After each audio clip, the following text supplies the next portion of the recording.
Get this one through the ice. Oh yeah! Oh. Catfish right there.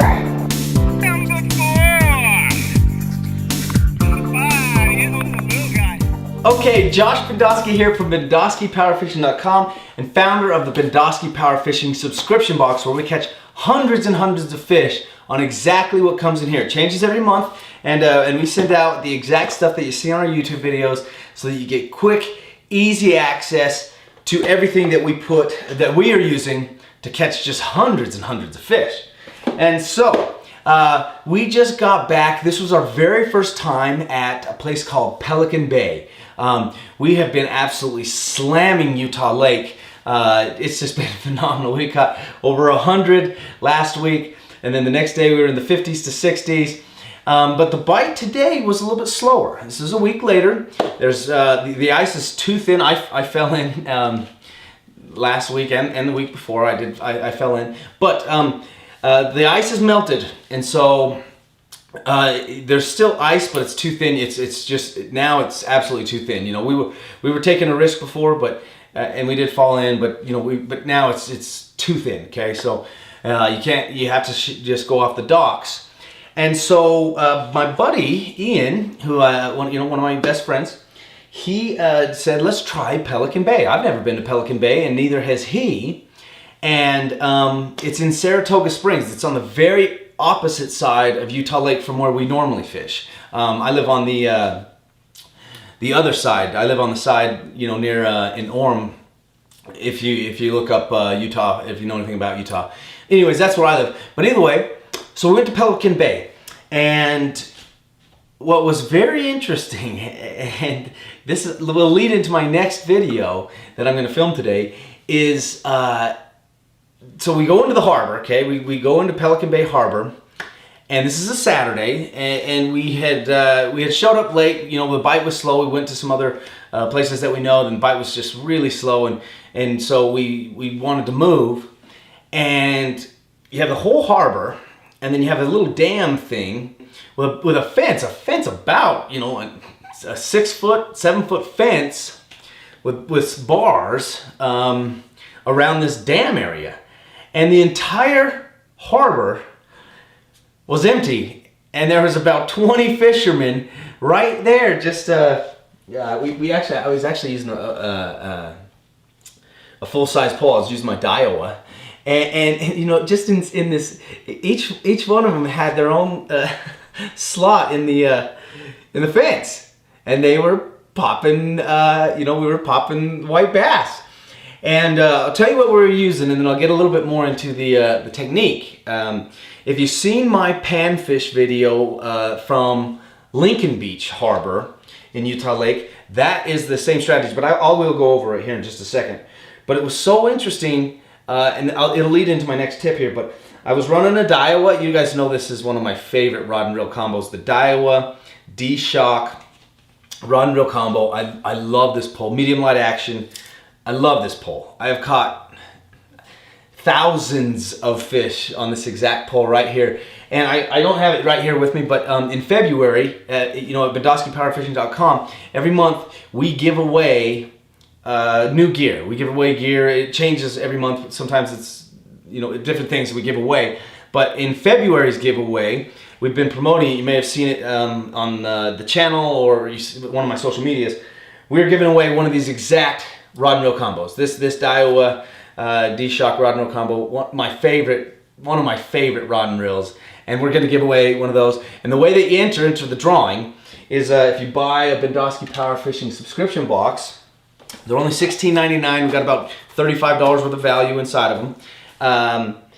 Then you're entered into the drawing. You can take a picture just of yourself with just the box and hashtag Bendoski Power Fishing, or you can take a picture of the lures. You know, one of our winners just had the lures set out on her table or whatever, and took a picture of that and hashtag Bendoski Power Fishing, or you can take a picture of a fish that you've caught and hashtag Bendoski Power Fishing.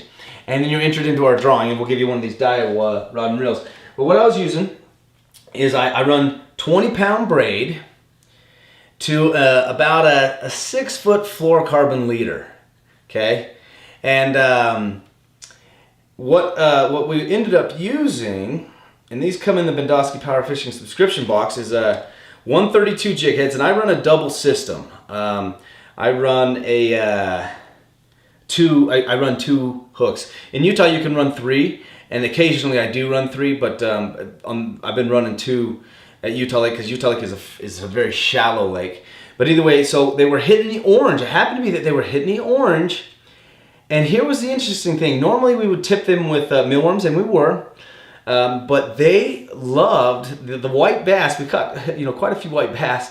But they loved being tipped with white bass. So we caught a white bass and chopped it up into little tiny pieces, and we were just tipping them. They liked the white with the white tube, and I'll show you, it comes in the box here. 132 with a white tube, but they also liked the bright orange and the bright yellow. There's another one that my buddy was using. But anyways, that's what we were using, and it was awesome. And so I ran a double uni knot to my braid, and then I ran a uni knot to my jig head, my first jig head, and then a second uni knot from my another segment of fluorocarbon. I run about an 8-inch gap in between them, so that I can run 2 different colors at the same time. And the technique was just weren't casting. There was kind of broken up ice. There was a little bit of ice there, but it was way too thin to ever even walk on. But it was just broken up.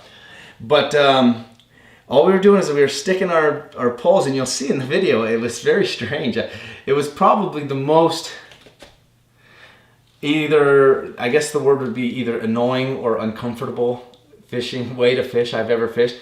You're like basically fishing through a jail cell bar or something like that, like in between 2 bars of like a little 4-inch thing, and then in addition there was another top bar, and so when you hook set them, you're always whacking the top of your pole against the top bar too. I mean, it was just a real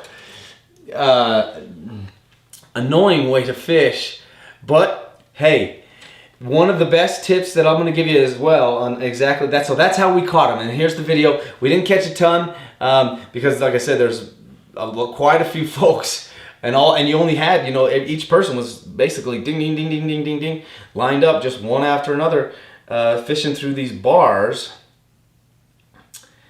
But yeah, that's how we caught them today. And so the other tip that I will give you, and I'm gonna make its own video about this, but I've never been to Pelican Bay before. And if you go somewhere and you see empty docks, and you see 30 fishermen standing over here in one spot, it's probably a good idea to go and ask them and just say, hey, I've never fished here before. What are you guys up to? What are you using? What's working? And because we could have, if I had showed up to Pelican Bay and there was no one there, I would have started on the docks. That's where I would have begun fishing.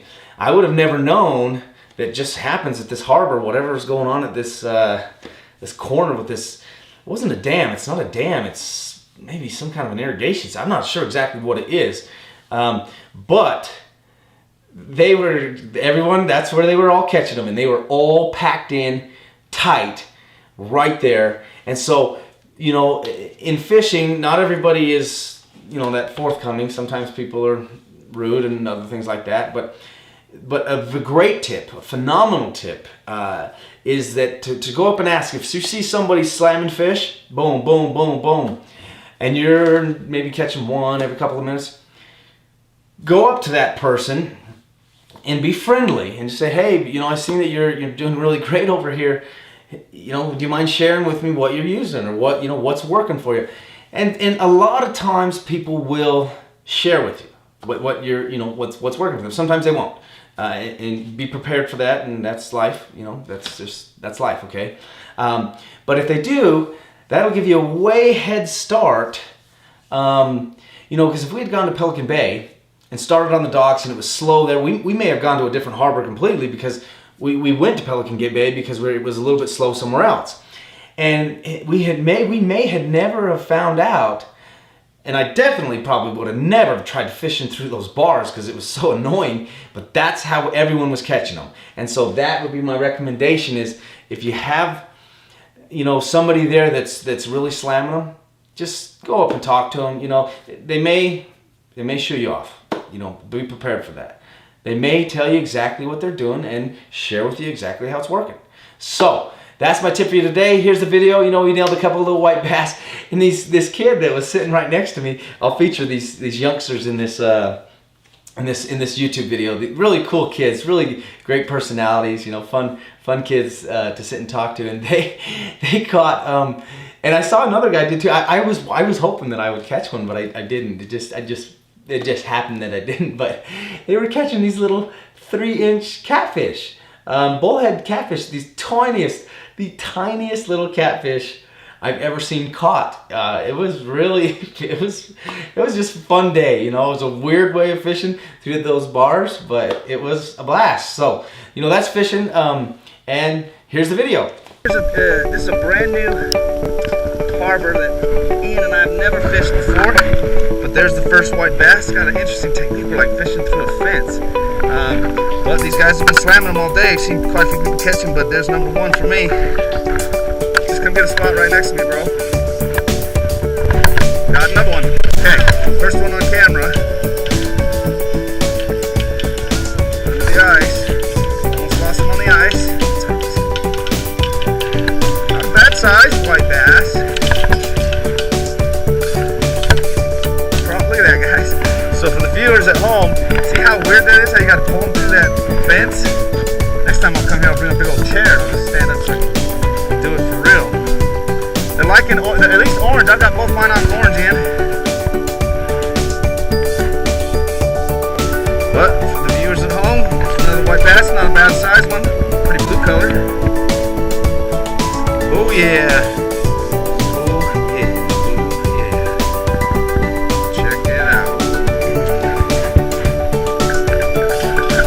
Another one.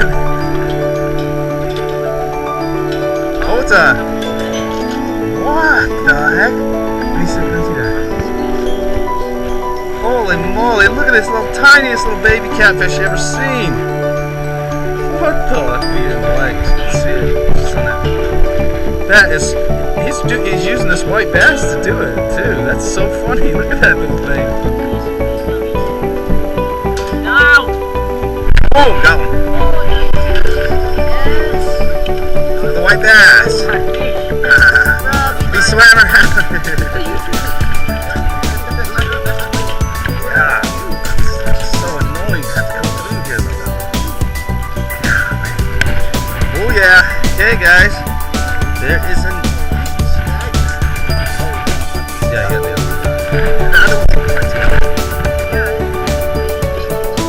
Okay, folks. Here we go again.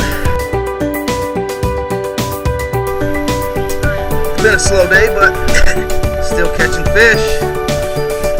Not a bad one. No, this I got two.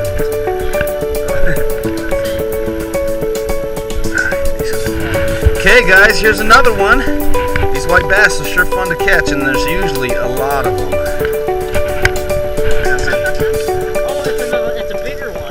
Oh my goodness. I'm going to show this to the viewers, make sure that this is what we can. He caught it up in a little catfish. Look at the size of these things. This is unbelievable. That catfish is like 4 inches long.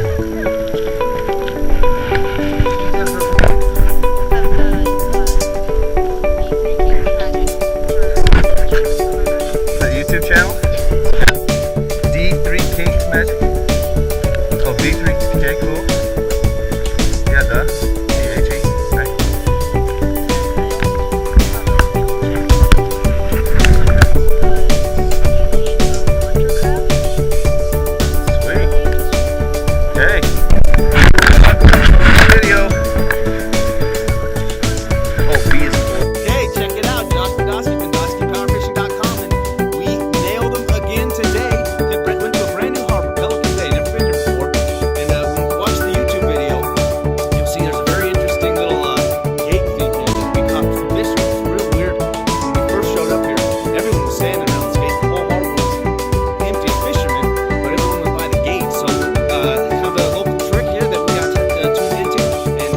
fish.